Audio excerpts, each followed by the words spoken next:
Ja, podobno kot je bilo z viri o Slovencih, ki so nastali v 19. oziroma v začetku 20.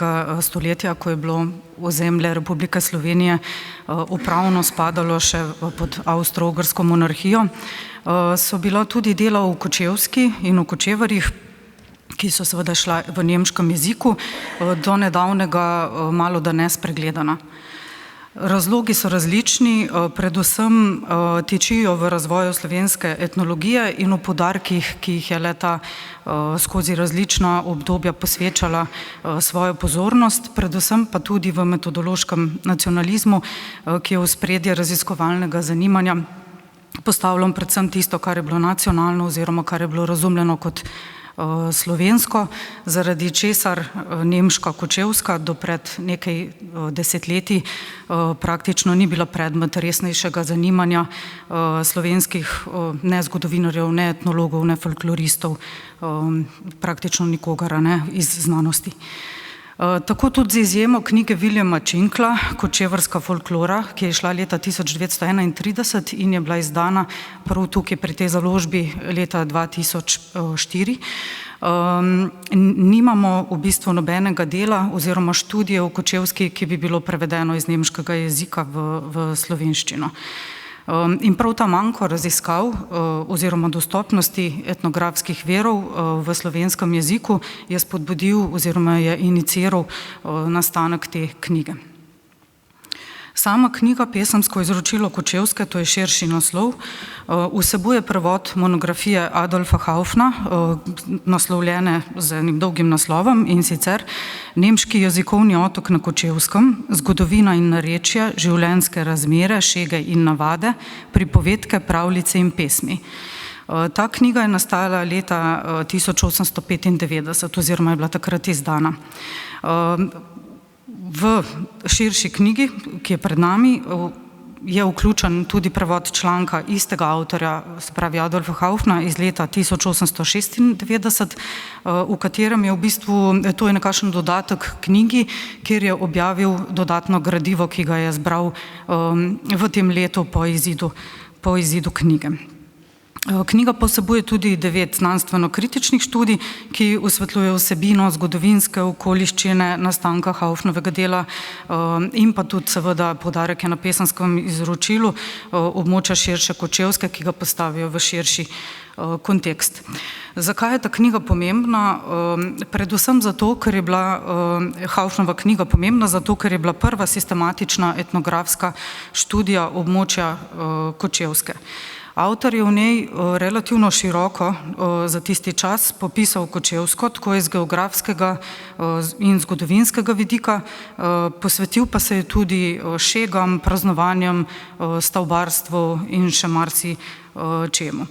Zlasti pa je ta njegova knjiga pomembna zaradi tega, ker je bila to hkrati prva zbirka kočevarskih ljudskih pesmi, ki pa so do izida Haufnove knjige zgolj sporadično izhajale v tedanjem časopisju. Izdana je bila, kot rečeno, v nemškem jeziku in do izida v tej pričujoči znanstveno-kritični izdaji, se pravi 129 let od njenega nastanka, pač ni bila prevedena v slovenski jezik. Zakaj je ta prevod pomemben? Zaradi tega, ker se izgublja to znanje o predvsem etnografskih značilnostih Kočevske, ki je bila med drugo svetovno vojno in pa po njej opustošena. Večina prebivalstva je bila izseljenega v tedanji nemški Reich. Po vojni so se tja priselili drugi prebivalci iz drugih slovenskih regij in iz republik bivše Jugoslavije, kar je pomenilo, da je predvsem ta nesnovna dediščina Kočevske utonila praktično v pozabo. To povzroča težave ne nazadnje pač raziskovalcem tega območja in širše in tistim, ki bi želeli Kočevsko umestiti širše na zemljevid slovenske etnologije, folkloristike, zgodovine in tako naprej. In pa tudi tisti peščici preostalih kočevarjev, se pravi manjšinske skupnosti, ki je tradicionalno prisotna v Sloveniji in bi take vire potrebovala za recimo poustvarjanje svoje kulturne dediščine in tako naprej. Ja, ker je od objave izvirnika preteklo 13 desetletij, je bilo seveda treba nekatere koncepte, ki jih je Adolf Haufen v svoji knjigi uporabljal in so bili sestavni del časa, v katerem je njegovo delo nastalo. Zlasti imam v mislih koncept nemški jezikovni otok, ponovno premisliti. Temu so tudi namenjena poglavja v znanstveno-kritičnem delu te študije, ki se seveda osredinjajo na zbirko kočevarskih pesmi, ki je osrednji del tudi Haufnovega dela, ampak hkrati podajajo tudi širše kritične premisleke.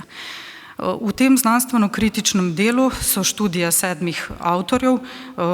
Če nas samo naštejem, da ne bom predolga, češkega kolega Petra Lozovivka, ki je dober poznavalec Haufnovega življenja in dela. Adolf Haufen je bil sicer rojen v Ljubljani kot ljubljanski Nemec v trgovsko družino, potem pa je bil docent oziroma profesor na nemški univerzi v Pragi, kjer je bil tudi v bistvu utemeljitelj češkega narodopisja, se pravi tistega, kar je danes etnologija. Se pravi, avtorji študije smo Peter Lozovivk, moja malenkost, Marija Klopčar, Marjetka Goleš Kavčič in Saša Babič, in pa vključili smo še 2 članka, ki so nastala že prej, pa sta bila za cel kontekst te knjige pomembna, in sicer enega, katerega avtorica je Zmaga Kumar, in pa en prispevek Helene Ložar Podlogar. Če kratko povzamem, si želim oziroma upam, da je s knjigo Pesemsko izročilo Kočevske praktično 130 let po izidu etnografske študije in pa zbirke pesmi Adolfa Haufna ta zakladnica pesemskega izročila zapisana večinoma v kočevarskem narečju, dostopna tudi v slovenskem jeziku. Pomembno je tudi, da v znanstveno-kritičnem delu kočevarsko pesemsko izročilo obravnavano interdisciplinarno in pa da je umeščeno v širši srednjeevropski kontekst, da tega območja nismo obravnavali kot neke specifike zaprtega jezikovnega območja, zaprtega otoka, ampak kot dela širših družbenih, socialnih, zgodovinskih procesov pač Srednje Evrope. Knjiga je hkrati, to je tudi nenazadnje pomembno, prvi prevod celotne pesemske zbirke ljudskih pesmi, zbirke ljudskih pesmi iz kateregakoli tujega jezika v slovenščino, s čimer nenazadnje presegamo že omenjeni metodološki nacionalizem, ki je bil do nedavnega prisoten pač v slovenski etnologiji in pa folkloristiki. Hvala.